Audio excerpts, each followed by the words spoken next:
قل يا أهل الكتاب تعالوا إلى كلمة سواء بيننا وبينكم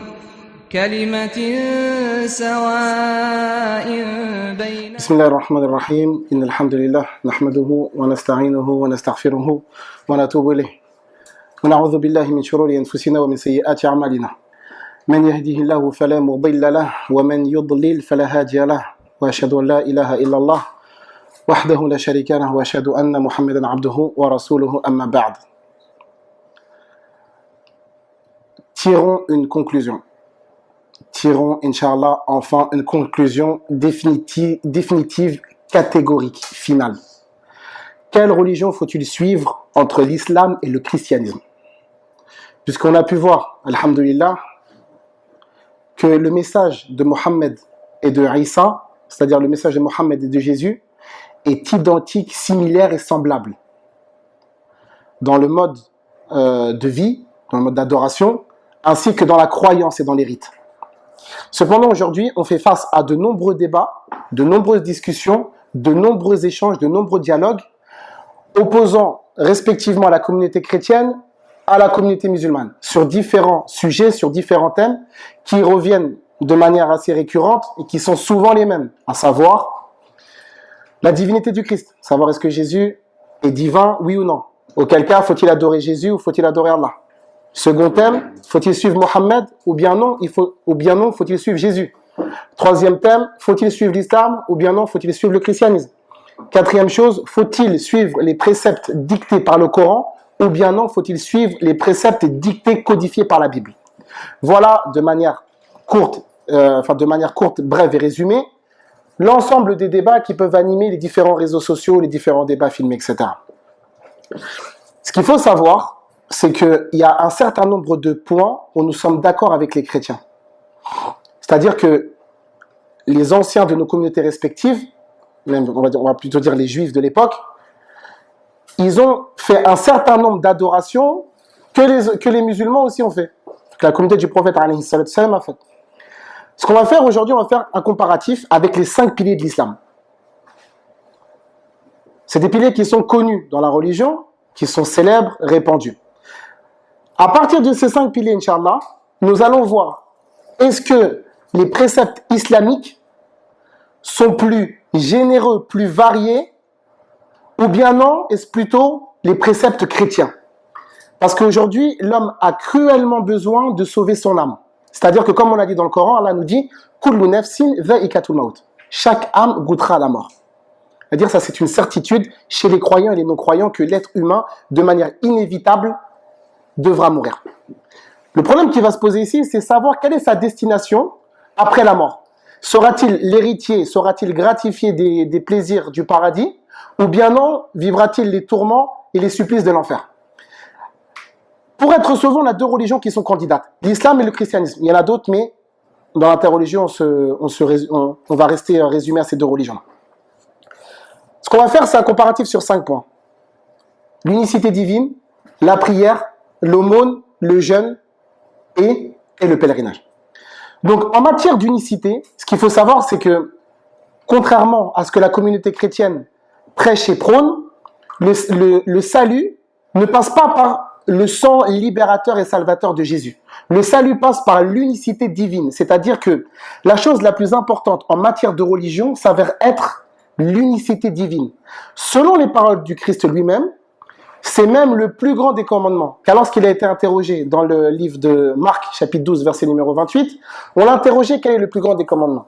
À Jésus de répondre, écoute Israël, le Seigneur notre Dieu est l'unique Seigneur. Donc selon Jésus, le plus grand des commandements, c'est l'unicité divine. Ceci est le premier point.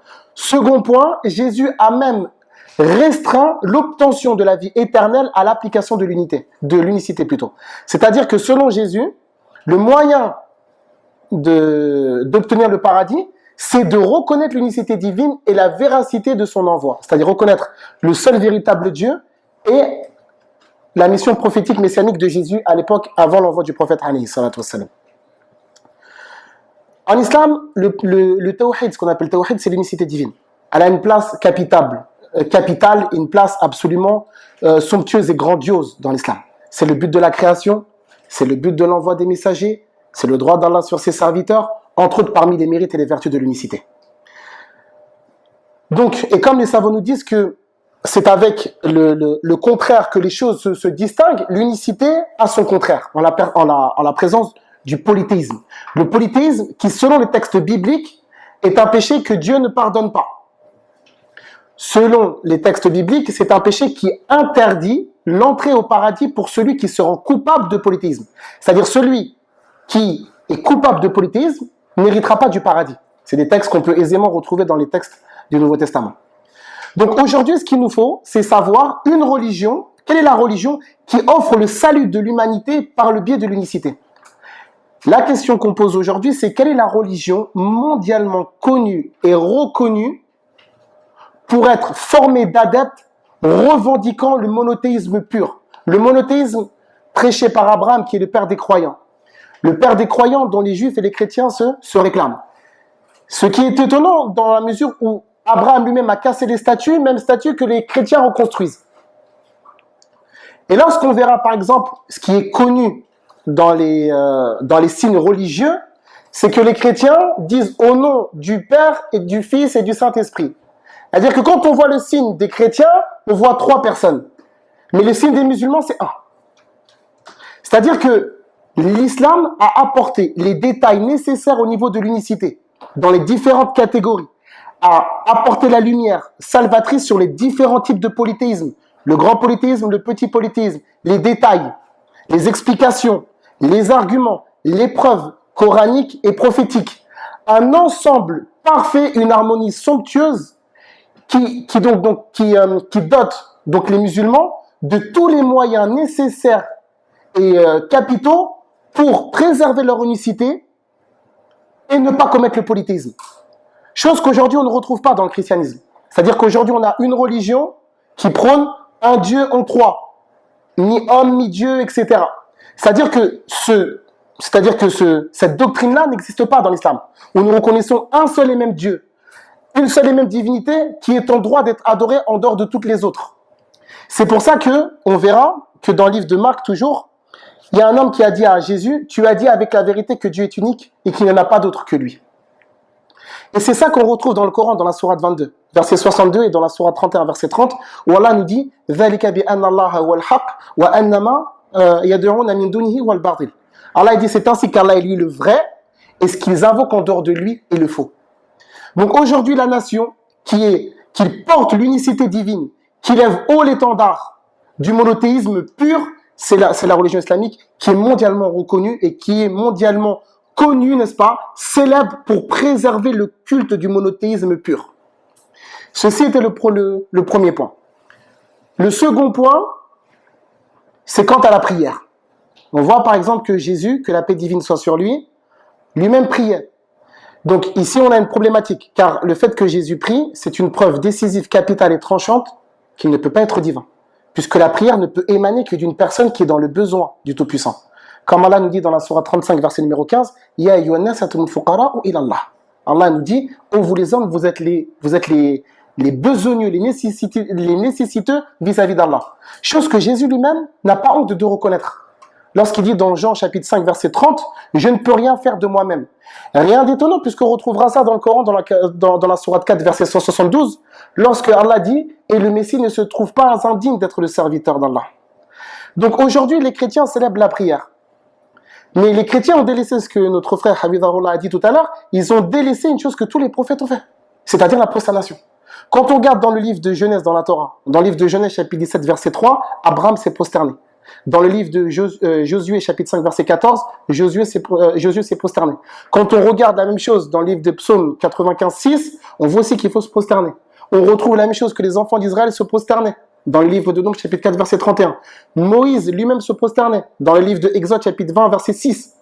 Aujourd'hui, les chrétiens ont délaissé cela. Jésus lui-même, le modèle phare et le modèle par excellence, lui-même se prosternait. Dans le livre de Matthieu chapitre 26 verset 39. Les chrétiens ont délaissé ça alors que tous les musulmans se prosternent. Plus que cela, l'islam a différents types de prières, c'est-à-dire en dehors des 5 prières obligatoires que nous avons, je tiens à souligner une chose. C'est que les musulmans ont 5 prières obligatoires quotidiennes par jour. Les juifs de l'époque en avaient 3. Jésus lui-même se soumettait à ces prescriptions-là. Puisqu'on voit dans le livre de Marc, chapitre 1, verset numéro 15, que Jésus se lève la nuit très tôt pour accomplir la prière.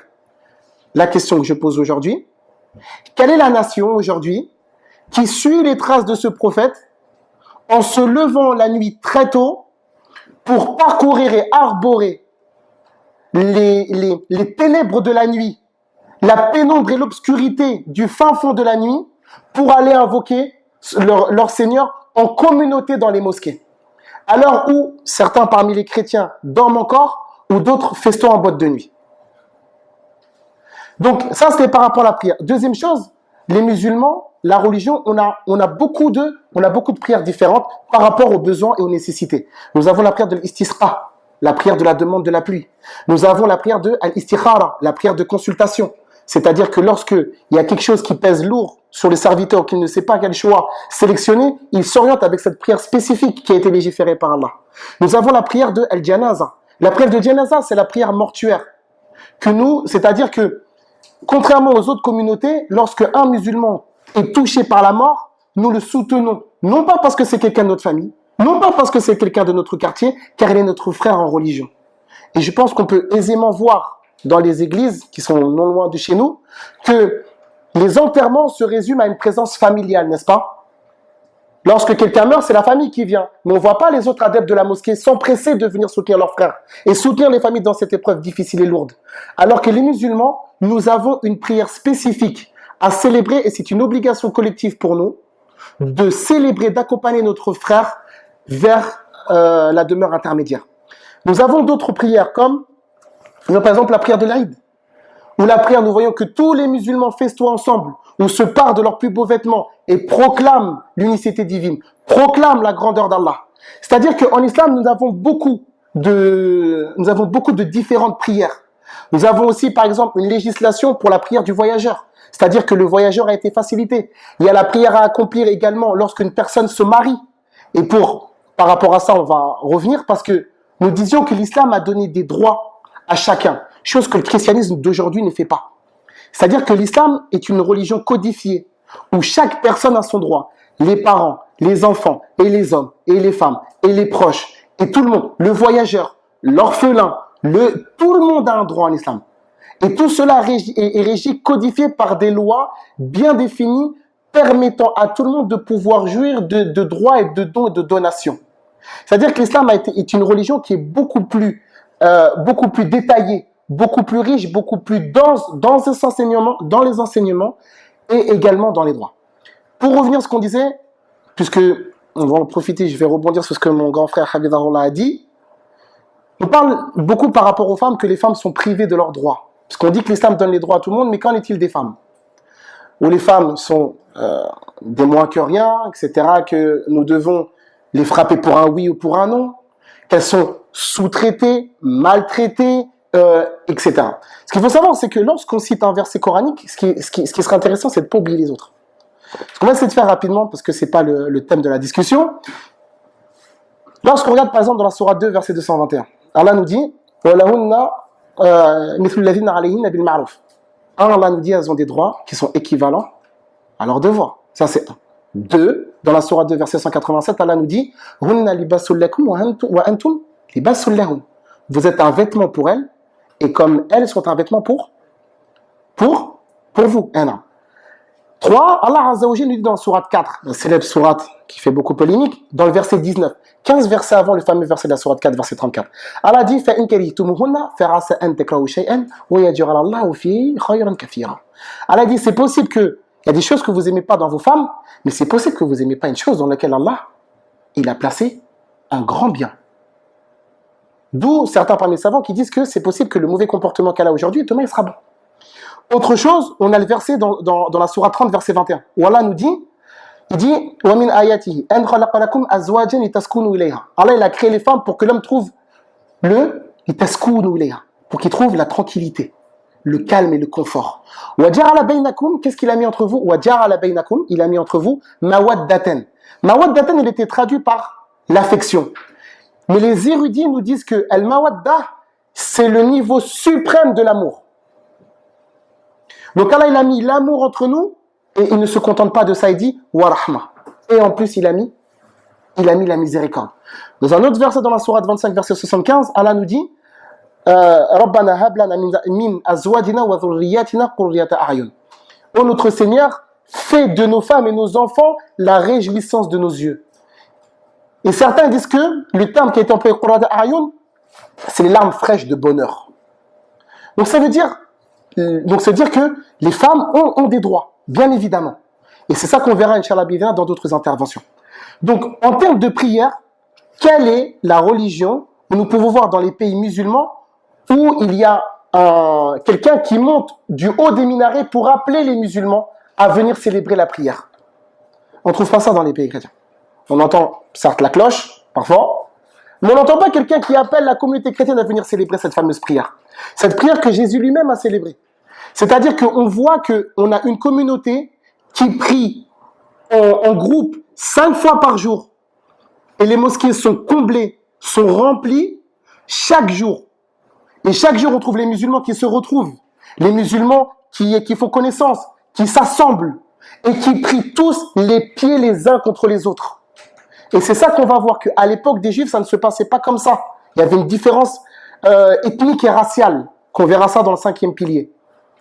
Donc ça veut dire qu'on trouve qu'on a une religion qui, dans les obligations, est riche, dense et vaste. Le 3e point, c'était par rapport à l'aumône. Jésus nous a dit, que la paix divine soit sur lui, de donner l'aumône. La question, à qui? Quand? Combien? Parce qu'à l'époque des enfants d'Israël, il y avait tout un tas de législations, à savoir combien, etc. C'est-à-dire qu'en islam, on a ça. On a des catégories de personnes, où des personnes sont prioritaires devancières. On a les personnes, par exemple, les gens de notre famille, les parents, etc., les proches. Tout cela est codifié. Lorsqu'on donne l'aumône légale, par exemple, la prière, enfin l'aumône qu'on donne zakat al-mal, l'argent qu'on doit donner aux pauvres. Nous avons dans la sourate 9, verset 60, nous avons toute une liste de personnes qui sont donc méritantes et qui doivent prendre cette aide-là. C'est-à-dire que l'islam a codifié sa religion. Dire nous avons des codes, nous avons des lois. Ce n'est pas une adoration générale, comme les chrétiens nous disent, ils prient mais ils n'ont pas de règles. Ça veut dire qu'on voit, ils ont la prière à notre Père, mais on voit que certains lèvent les mains, certains mettent les mains comme ça, certains se prosternent, certains s'inclinent. C'est-à-dire que chacun fait un petit peu, malheureusement, à sa sauce. Je pense que je ne suis pas dans l'erreur en mentionnant cette chose-là. Alors qu'en l'islam, on voit pendant la prière une harmonie parfaite, où tout le monde s'incline en même temps, se relève en même temps, et on voit les prières à la Mecque. Quand vous voyez les gens qui se redressent tous ensemble, c'est des choses qui donnent les larmes aux yeux aux gens qui voudraient voyager là-bas. C'est-à-dire, c'est des choses où il y a deux types de personnes à Mecca. Il y a les personnes qui sont là physiquement, et il y a leurs frères qui sont là spirituellement. Simplement par voir l'osmose qu'il y a justement dans ces lieux de prière. La 4e chose, c'est par rapport aux jeûnes.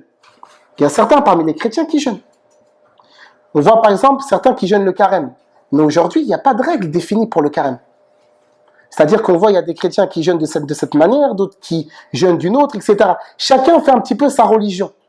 En islam, on voit, et là je pense que tout le monde le sait, en ce moment, tout le monde a les yeux rivés vers les pays musulmans pour savoir le top départ du mois de Ramadan. Ce mois pendant lequel l'ensemble des musulmans vont jeûner. Nous allons commencer à jeûner ensemble parce que nous avons des règles qui nous ont indiqué cela. Nous allons rompre ensemble dans nos mosquées où tout le monde de chaque horizon, de tous les continents seront là et vont rompre en frères, en famille. Et nous allons célébrer après cela la prière. S'en suivra de ça de la prière de Tarawih. Les prières nocturnes pendant le mois de Ramadan où les mosquées sont combles, les mosquées sont pleines à craquer et on est obligé de pousser les gens dans les mosquées pour les éviter de prier dans la rue. Ou lorsque les musulmans disent Amin, les murs de la mosquée tremblent. C'est-à-dire, on voit cette communauté qui vit son mois de Ramadan, cette communauté qui porte ses adorations. Tout le monde pendant le mois de Ramadan revient. Je pense que vous pouvez voir dans les mosquées, vous voyez des gens que d'habitude vous ne voyez pas.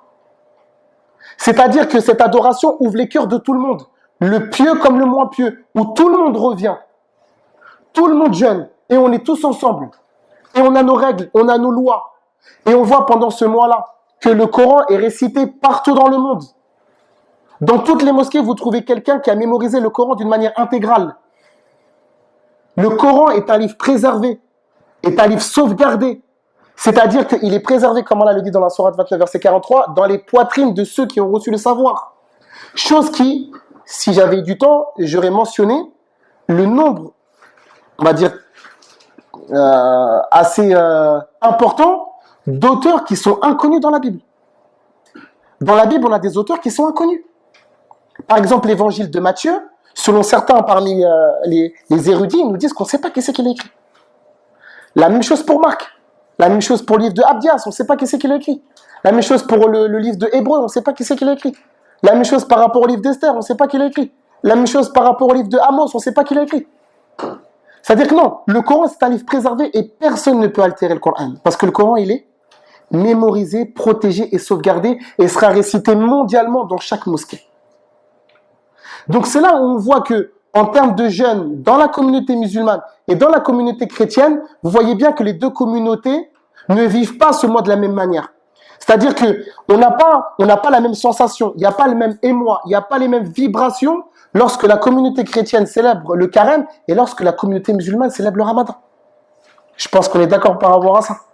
Le dernier point, pour pas faire trop long, Inch'Allah, parce que le temps qui nous est imparti il est assez restreint, c'est par rapport au Hajj, par rapport au pèlerinage. Lorsqu'on voit dans la Bible, dans le Nouveau Testament, dans le livre de Actes des Apôtres, chapitre 2, on voit que les Juifs célébraient le pèlerinage. Ici, il y a beaucoup d'enseignements, on va se concentrer sur quelques-uns qui vont être, Inch'Allah, en adéquation avec le thème. Aujourd'hui, quelle est la nation? Parce que les Juifs de l'époque faisaient le pèlerinage. Aujourd'hui, les chrétiens nous disent qu'ils font le pèlerinage, mais aujourd'hui, les chrétiens, ils vont à Lourdes. Est-ce que Jésus il a été à Lourdes? Hein? Est-ce que c'est rapporté bibliquement que Jésus il a fait le pèlerinage à Lourdes, au Pierre ou au Kaaba? Là. Par contre, c'est rapporté que Mohammed, il a fait le pèlerinage. Et il nous dit dans le hadith, Khudhu anni manasikakum. Il a dit, prenez de moi vos rites. Et le prophète sallam est là, au milieu de sa communauté, et il leur montre comment effectuer le pèlerinage. Qu'est-ce qu'il faut dire? Les différentes adorations. Quelle est la communauté qui accueille entre 5 et 10 millions de pèlerins, où les gens se déplacent de partout dans le monde? Certains d'entre eux partent 3 mois avant. Ils partent à pied ou en monture pour se déplacer pour accomplir ce pilier fondamental et capital de l'islam. Où on voit des personnes de tout horizon. Et là, on voit ce qu'il a dit le frère Hafidhahullah, le message global, universel, mondial de l'islam. Chose qui n'est pas dans le christianisme, vu que Jésus lui-même déclare « Je n'ai été envoyé que pour les brebis de la maison perdue d'Israël ». Et qu'à l'époque, dans le temple de Jérusalem, il y avait un mur de séparation. Dans le temple de Jérusalem, il y avait un mur de séparation. Il y avait les Juifs et les prosélytes qui allaient d'un côté, mais les païens convertis au christianisme n'avaient pas le droit d'avoir accès. C'est comme si vous voulez, on avait un temple divisé en deux. On avait les Juifs d'un côté et les non-Juifs de l'autre. Alors que les deux appartiennent à la même religion. Les deux appartiennent à la même croyance, au même credo, à la même doctrine. Mais il y a une séparation ethnique au sein du même temple. Et cette séparation ethnique et raciale, Jésus ne l'a jamais abolie bibliquement. Alors qu'à Mecca, on voit des gens habillés de la même manière. Le pauvre, le riche, l'ingénieur, l'ouvrier, l'avocat, l'architecte. Tout le monde est habillé de la même manière. Avec le ihram qui rappelle le linceul, qu'un jour on va mourir. La chaleur étouffante de l'Arabie. Les gens, les uns sur les autres, qui célèbrent la pureté, la gloire et la louange du même Dieu, tous ensemble, et qui prieront tous ensemble. Chose qu'on ne retrouve pas dans la religion de Jésus, de l'époque du moins. C'est-à-dire que on voit dans les rites du pèlerinage que les musulmans excellent. On voit par exemple que on a des foules, des marées de gens qui se rendent pour adorer le véritable Dieu, la véritable divinité, la divinité de Abraham, la divinité de Isaac, la divinité de Jacob, qui suivent les enseignements de Mohammed alayhi salatu wassalam. Et le message du prophète alayhi salatu wassalam, comme cela a été énoncé précédemment, le message du prophète Mohammed est le même message que celui de Jésus. Les deux ont dit un. On voit dans la Bible que par exemple Jésus nous dit « Vous ne pouvez pas servir deux maîtres ». Alors la question qu'on pose, c'est si Jésus a dit qu'on ne peut pas servir deux maîtres, que dire de trois avec la Trinité? Et ce même verset, on le retrouve dans le Coran, dans la sourate 16, verset 51. Ne prenez pas de divinité. Jésus a dit que Dieu était unique, Mohammed l'a dit. C'est-à-dire qu'ils ont la même croyance, ils ont accompli la prière, ils ont accompli l'aumône, ils ont reconnu la véracité du seul vrai créateur. La différence, ce qui a été expliqué tout à l'heure, c'est qu'il y a des toutes petites différences en termes de législation. C'est-à-dire que Allah a donné et a fourni à chaque prophète une loi temporaire spécifique à sa nation, spécifique à l'époque, spécifique au lieu, spécifique aux besoins, spécifique à beaucoup de choses. Le prophète Mohammed a une législation qui est différente de celle de Jésus, mais les fondements sont les mêmes. Ils sont similaires. C'est la même chose. La différence qu'il y a, c'est au niveau des lois. La différence s'opérera uniquement là. Donc on terminera, parce qu'on va faire court, Inch'Allah, par le fait que la religion islamique a apporté davantage de précision, davantage de détails, davantage d'arguments de précision par rapport aux adorations, par rapport à la relation entre le divin et l'humain. C'est dans l'islam où on trouve la réelle réforme de l'être humain, le réel changement. Et on le voit à travers les convertis, on le voit avec ceux qui sont revenus vers Allah, le changement, la transformation, l'évolution de leur vie. Ce n'est pas seulement comme avancer comme certains de nos camarades chrétiens avancent des paroles qui sont, c'est des belles paroles, c'est des paroles qui sont somptueuses, éloquentes, mais qui malheureusement sont creuses de sens. C'est-à-dire de dire donne ta vie au Christ, par exemple. Ce qu'on entend, ils disent donne ta vie à Jésus, mais comment donner ta vie à Jésus si lui-même l'a donné à Allah? Donc c'est-à-dire que on va voir, et ça peut-être qu'on détaillera ça dans d'autres interventions, Inch'Allah, que le message de l'islam, et on invite les personnes à la discussion, il n'y a pas de problème, Inch'Allah.